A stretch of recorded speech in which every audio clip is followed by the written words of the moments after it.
Olá, professores, bem-vindos a um ATPC de robótica. Meu nome é Mariângela, eu sou morena, tenho olhos e cabelos castanhos, estou vestindo uma blusa branca e uma calça preta. E hoje nós vamos tratar das aulas 1 e 2 e 3 e 4 do ensino médio. Na próxima semana, nós vamos falar das aulas 3 e 4, 5 e 6 do nono ano. E por último, na semana 3, nós vamos tratar de novo do ensino médio, dando sequência às aulas 5 e 6 e 7 e 8. Então aqui é só para você se localizar, professor. Nessa aula, quais são os objetivos dessa ATPC? Primeiro, nós vamos explorar justamente as aulas 1, 2, 3 e 4 do ensino médio de robótica e vamos aí orientar a como desenvolver essas aulas iniciais para o ensino médio. Também, esse desenvolvimento também pode ser utilizado nas aulas iniciais também do nono ano. Então, não se prendam aqui a só ensino médio. Você pode aproveitar muitas das dicas nas outras aulas também.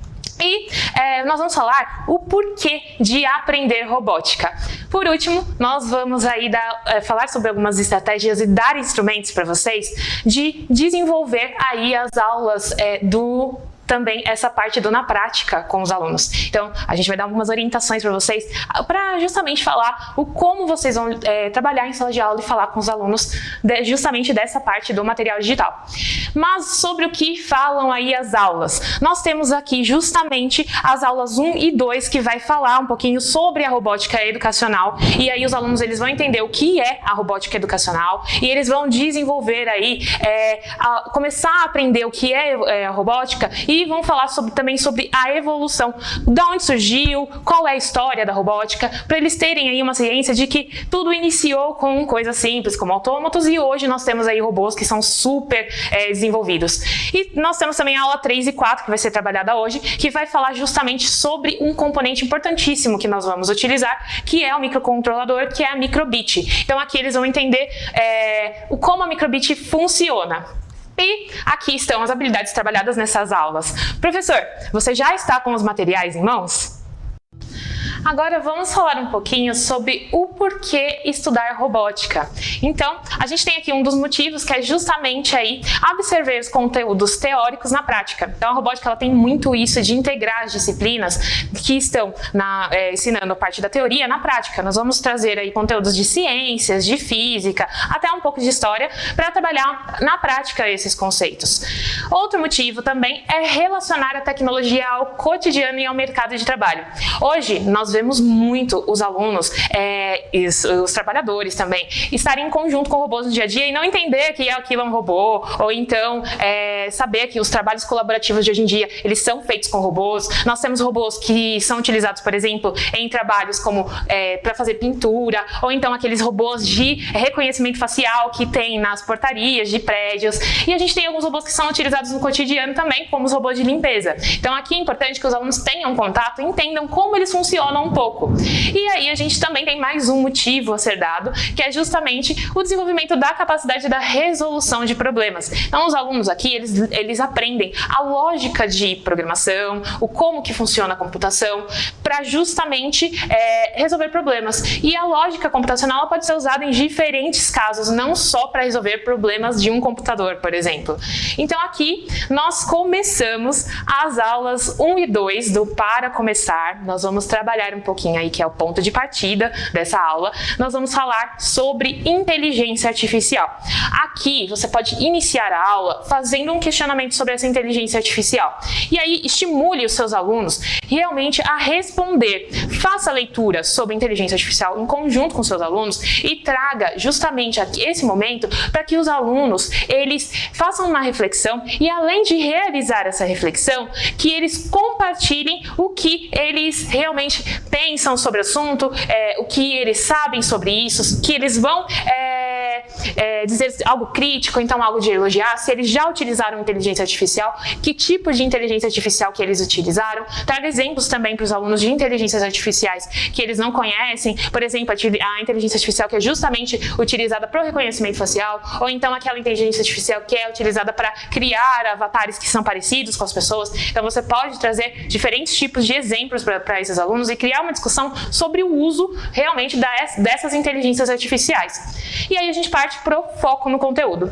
O que é o foco no conteúdo? Ele vai trazer aqui a definição do que é um robô. Então aqui, professor, vai trazer o que é um robô, vai trazer as partes de um robô e como você vai iniciar essa aula. Essa aula vai ser iniciada com uma contextualização, utilizando como exemplo o filme Eu, Robô. E uma peça teatral também, foi uma das primeiras que falou sobre robô e trouxe o termo robô à tona, que é a peça Rur. Então faça essa ligação desse texto com essa contextualização, tá? E aí, a partir daí, você vai ter uma abordagem participativa dos alunos. Note que aqui a aula de robótica ela é muito participativa. É sempre você fazendo esse chamamento para o aluno responder ou trazer alguma experiência dele. Pergunte para ele quais são as partes de um robô, se ele sabe quais são as partes de robô e peça exemplos, se eles viram algum robô em algum filme, alguma série ou então algum anime. E peça para que eles tragam as experiências dele. Apresente a aula, a questão da aula, agora as aulas têm questões, e não faça apenas a apresentação.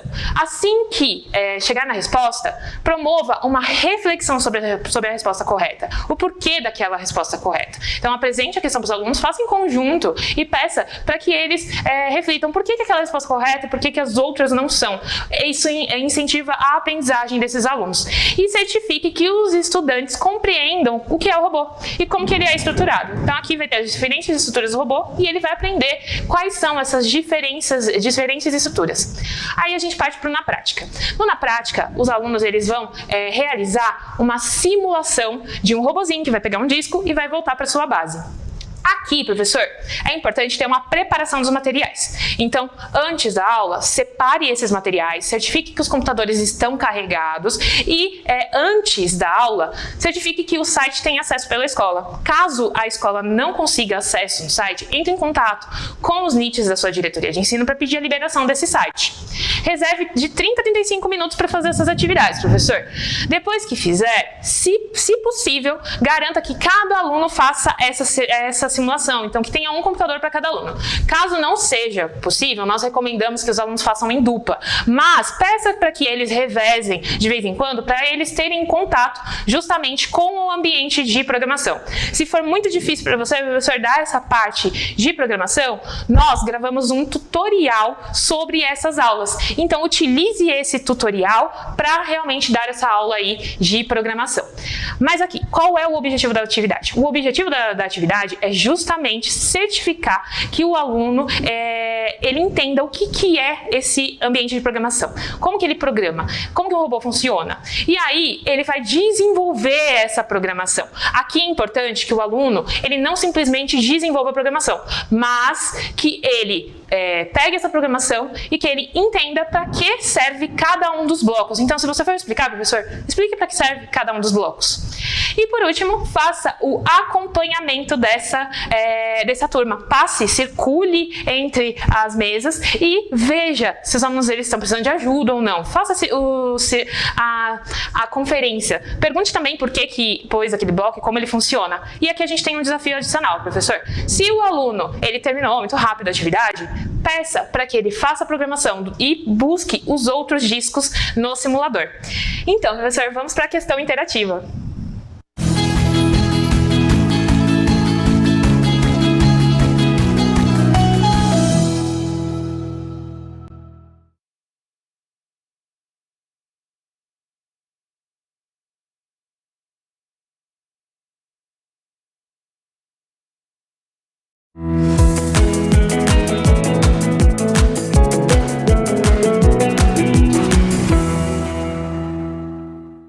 Agora, professores, vamos falar aí das aulas 3 e 4 do ensino médio. E para começar na aula, você vai dar uma explicação inicial sobre o que é o termo comparação, tá? É um termo muito utilizado na programação. Então, vai ter um slide sobre isso, explique o que é esse termo para os alunos. E pergunte para os alunos os questionamentos. Um deles é o que é um computador. Peça para que eles respondam, participem dessa aula e tragam aí as suas experiências para dizer o que é um computador. Incentive aí que os alunos eles complementem as respostas dos colegas. Então, se aquela resposta é um pouquinho insatisfatória, fala, e você? O que você acha do que ele respondeu? Traga os seus alunos para participarem dessa aula. Separe 5 minutos para fazer essa discussão com os alunos. Aqui é uma discussão bem rápida, é só para trazer essa discussão inicial, para saber o que eles sabem sobre um computador. e garanta que os alunos eles consigam participar. Então não deixe que aquele aluno responda em cima do outro. Então sempre peça para que cada aluno responda um por vez, para não ter aquele alvoroço dentro da sala. E aqui a gente vem para o foco no conteúdo, que vai ter uma introdução sobre o que é o software e o que é o hardware. Vamos lembrar só um pouquinho. O software é justamente o programa que é utilizado dentro do hardware. Então eu tenho o hardware, por exemplo, um celular, um computador, um notebook, um tablet, e dentro desses componentes eu tenho os softwares. Por exemplo, num celular eu posso ter o Android, ou eu posso ter o iOS, ou os telefones mais antigos que tinham também o Windows também no celular. Então você tem esses diferentes softwares dentro de um hardware. E aqui a gente também, falando de hardware, a gente vai começar também a introduzir algumas coisas, como os periféricos, que têm entradas de input, que são aqueles dispositivos que trazem uma informação, e os output, que são aqueles dispositivos que entregam informação. Então, de input, eu tenho um exemplo mouse, que justamente quando eu tenho movimento, vai mexer aí a setinha na tela. E de output, tem, por exemplo, caixinha de som. Uma caixinha de som, ela leva uma informação, ela vai justamente pegar o som que o meu computador ou o meu celular está transmitindo e vai fazer com que nós consigamos aí ouvir esse som. Então nós temos esses dois tipos aí de abordagem a ser feita com os nossos alunos. Aqui você pode fazer uma leitura compartilhada com esses alunos ou explicar utilizando exemplos. Então, como eu fiz aqui, você pode justamente levar esses inputs e outputs para os alunos fazerem essa diferenciação. Ou você pode ir na aula fazendo uma leitura com os alunos. Então peça para que os alunos leiam. Então você lê essa parte, diz pra gente que traz algum exemplo. Peça para que os alunos falem exemplos, para eles participarem justamente desse momento de aprendizagem. E aqui nós finalmente vamos começar a falar sobre a microbit. Se possível, professor, se já estiver na sua unidade escolar, leve o microcontrolador para os alunos terem contato. Não tenha medo, entregue para os alunos. Os únicos cuidados iniciais que precisa ter é não colocar o componente em mesas metálicas e também não pegar o componente com as mãos sujas. Então peça que os alunos estejam com as mãos limpinhas e não coloquem sobre superfícies metálicas. Eles podem pegar o componente sem medo. Não tenha medo de entregar os kits para que os alunos tenham contato com o microcontrolador. E aí a gente vai começar a explorar quais são as possibilidades da microbit. Então aqui a gente vai trazer alguns exemplos do que uma microbit pode fazer. Além disso, a gente pode fazer com que os alunos comecem a ter uma curiosidade de usar aquele microcontrolador. Então aqui eles vão começar a compreender qual é a lógica de programação. Então sempre fixe, você está fazendo algo, como a gente falou sobre o simulador, sempre entenda o porquê você está fazendo isso e o porquê funciona aquela programação. Isso vai permitir que os alunos utilizem a mesma lógica em outros programas. E aí a gente vem para a atividade na prática. O que os alunos vão fazer na atividade na prática? Mais ou menos uma sala de aula invertida, onde eles vão explicar o que a microbit faz. E aqui a gente tem o quê? A gente tem primeiro a exibição de 2 vídeos sobre a microbit. Então apresente esses 2 vídeos sobre a microbit com os alunos, se atente, porque esses vídeos eles estão em inglês. Então aqui você vai precisar ensinar os alunos a ativar a tradução desse vídeo. Ative a tradução para que os alunos consigam ler a legenda. Assim que fizer isso, vai ter algumas questões sobre esses 2 vídeos. Peça para que os alunos façam o registro dessas questões no caderno. É muito importante que eles façam esse registro para justamente ter essa aprendizagem de volta. Então os registros aqui em robótica, eles também são importantes para a fixação desse conteúdo. E a gente vai ter aqui, finalmente, a nossa atividade da sala de aula invertida. Explique para os alunos que eles vão ter que realizar apresentações de 5 até 7 minutos. E esses alunos vão ter que apresentar aí esses componentes da microbit. Então, a gente continua na organização dessa atividade. Professor, aqui serão 10 vídeos, portanto, divida os seus alunos em 10 grupos. O número de alunos no grupo pode variar conforme o tamanho da aula. O importante é que tenham esses 10 grupos para todos os componentes da microbit serem apresentados. Oriente os seus alunos para respeitar o tempo limite, que é de 7 minutos. Eles vão começar a fazer a apresentação nessa aula e vão fazer a apresentação de fato na outra aula. Sugira que seus alunos eles possam utilizar alguns materiais adicionais, como cartolina, apresentação, pode fazer uma apresentação no Canva, e peça para os seus alunos relacionar o componente da Microbit com algo que utiliza no dia a dia. Então, um exemplo, um sensor como o acelerômetro que tem na Microbit, ele também tem em celulares e ele é utilizado tanto para saber se o celular está em pé ou então retrata a paisagem, ou ele também é utilizado na bússola para saber se esse celular está se movendo ou não. E por fim, professor, se você tiver qualquer dúvida, nós temos diversos materiais que são úteis para a sua aula. E ficamos agora com o planejamento da aula.